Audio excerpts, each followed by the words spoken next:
reflecting on what's happened in the Commons today, what do you think people will make of it who were watching at home? It's an amazing contrast coming from the House of Commons to here in Liverpool. I prefer being here, actually.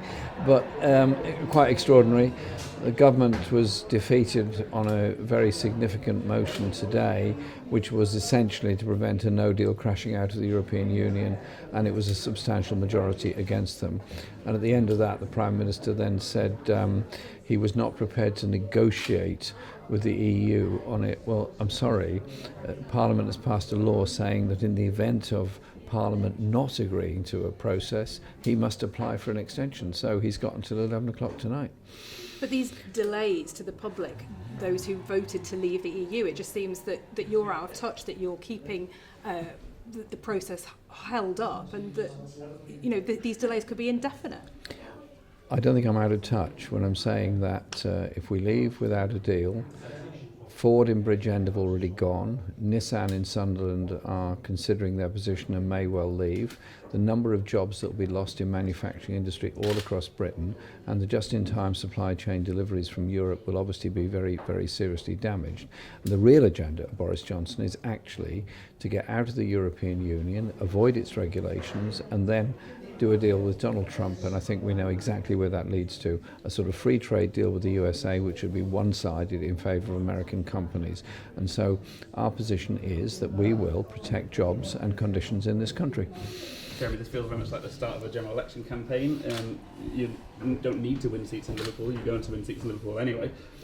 Why would you sort of kick things off in the city of Liverpool? Well, actually, it's not the first rally I've done this year, or indeed for many years, and so I wanted to come to Liverpool, see our friends and supporters here, have a chat with them later on after the rally, and reflect on issues that are raised, particularly around local government spending, around our health service, and about environment. And last time I was here, I was with Steve Rotherham, and we launched the idea of the Mersey Barrage, which fits in completely with our Green Industrial Revolution strategy, which is about investment in green technology and sustainable energy generation. And so I'm really, really pleased to be here in Liverpool. Besides, do I need an excuse to come to Liverpool? I love it. You can have a pint later? Well, I don't drink, sadly, so I'm really boring, but I'll have a cup of tea. Now, we do need to ask you about Louise Ellman. Obviously, it's been big news in the city that after 55 years she's quit the Labour Party. Obviously, a pretty stinging criticism of you.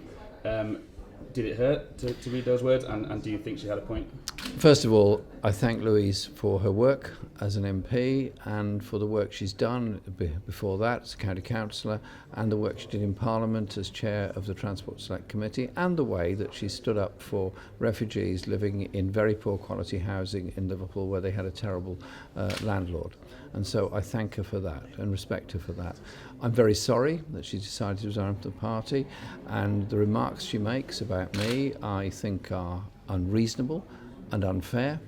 There is no place whatsoever for anti-Semitism or any form of racism in the Labour Party, and absolutely nowhere in my mind or my body is there any form of anti-racism whatsoever. I want to lead a government that respects and supports all communities in Britain. The Jewish community, the Muslim community, the Hindu community, the Sikh community, the various Christian communities, and those of no faith at all. I want to live in an open, decent society where racism has no place whatsoever. Jeremy, sorry, can I just ask, you'll have a lot of Leave voters within your own party that might be a bit concerned by obviously an extension on the horizon. How can you reassure those that their wishes of leaving the European Union are still going to come true, essentially? I have sought ever since the referendum to keep the party and our supporters together, whether they voted Leave or Remain.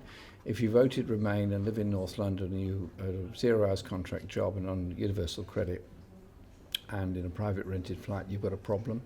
If you live in Liverpool and you voted the other way and you're in exactly the same conditions, you've got the same problem as those people. It's about bringing people together across the whole country, and that I'm determined to do. The party conference came to a view that a Labour government within 3 months would negotiate with the European Union a form of withdrawal which would be a customs union, market access and protection of rights, and of course protection of the Good Friday Agreement. And within 6 months we would put that to a referendum between that and Remain and reform of the European Union. And that would be a decision reached by the British people, and I as Prime Minister would respect that decision and carry it out. And so my message is to people, however you voted in the referendum, a Labour government will invest in all parts of the country. A Labour government will redistribute power and wealth, and particularly invest in the needs of the poorest people in our society. So it'll be housing, it'll be health, it'll be education, and there will be public ownership of mail, rail, water and our national grid, and there'll be a green industrial revolution which will provide an awful lot of good quality, well-paid jobs for the future. Jeremy, if there is a second referendum, how will you be pushing Labour supporters to vote? Well, that depends what agreement we get with the European Union, and we will be holding a special Labour Party conference after we've concluded the negotiations with the European Union. I'm very proud to lead a very large party, but also a very democratic party. It doesn't always make life easy, because I'm not a dictator. And if it was currently between no deal, the current deal, or Remain, what would you support? If it's between no deal, then no deal and Remain, then obviously we would support Remain, and we've made that very, very clear. Last one for me. There's been quite a few selection issues recently in Liverpool. Some talk of a stitch up as local councillors are not sort of put on the long list and the short list. Obviously this has happened before.